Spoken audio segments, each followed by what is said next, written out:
Alright, so this is number S on worksheet number 31. Why couldn't the bike stand up? The thing we want to do is make this decimal over here, this guy, we want to make him a whole number. So what we're going to do is going to take this decimal, move it over here, one number, right? So we're going to do that here. The decimal on a whole number is usually right here, so we're going to move this over one as well.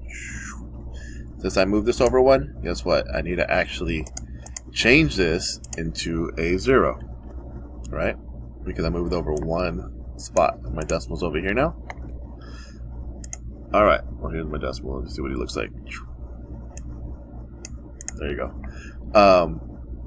The next thing you can do is either take your decimal and move them straight up. We have to keep all our digits lined up. So at the end of our answer, our quotient, the answer to a division problem, is going to be here. There's going to be two numbers, then a decimal. Just like here, two numbers, then a decimal. Alright, so now we have to figure out the math. So how many times can 3 go into 9? Can it? It sure can, right? And that is 3 times 3 equals 9. So we're going to put a 3 up here, because it's going to be 3 times 3. Make sure these are lined up. And that equals, like I said, 9. I'll put my 9 right here. This turns into a simple subtraction problem. And 9 minus 9 equals, say it with me, 0. Alright, the next thing I'm going to do is take my 0 and bring him down. So this now becomes 0. And how many times can 3 go into 0? Hopefully that's easy math for you, because it's just going to be 0, right? 3 times 0 equals 0. So that makes this 0. We would do the subtraction, but I mean, we don't really need to, because we know what 0 minus 0 is. It's going to be 0. Alright. Not very good, but alright. So our answer is going to be 30, and then the decimal's over here, right? And since the decimal to the right of our number, it actually is just 30. That's the answer to our question, number S. Alright, so we'll do one more with you. This next one is letter O. So the question is 0.4, or 0 and 4 tenths. I'm sorry, 22 divided by 0 and 4 tenths. We all say the number inside the house first, okay? So, first thing we're going to do, just like I did before, is I'm going to take this decimal, move over one spot. My decimal's not here, right? So it's going to be right here.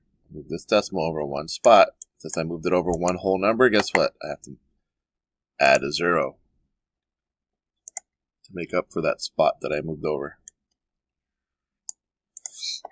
Alright, so now we just have this. I'm actually going to get rid of this because we turned this into a whole number.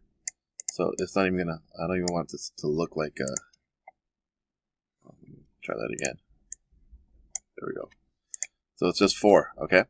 So 4 goes into 20, or 22, how many times? Can it go into 2? No, so we go to the next one. 4 goes into 22, how many times? 5, right? 4 times 5 equals 20. That's as close to 22 as we can get without going over. So 4 times 5 equals 20, like I just said. Make sure it's all lined up nice. This becomes a subtraction problem. And we have 2 minus 0 equals 2. And 2 minus 2 equals 0, right? So I'm just going to have the 2 right here. The next step is to bring down our next number, which is a 0. So I bring down my 0. And now we just have 20. So 4 times what equals 20? Well, we just did it. It's the same number. It's going to be 4 times 5 equals 20. And then we just turn that into a subtraction problem, which is going to be super easy for us. 20 minus 20 equals 0. So where's our decimal over here? Well, we moved it over here. If I move it straight up, it's just going to go right here, right? That's why you need to keep these lined up the whole time. And guess what? It's the whole number again. It's just the number 55. Alright, thanks.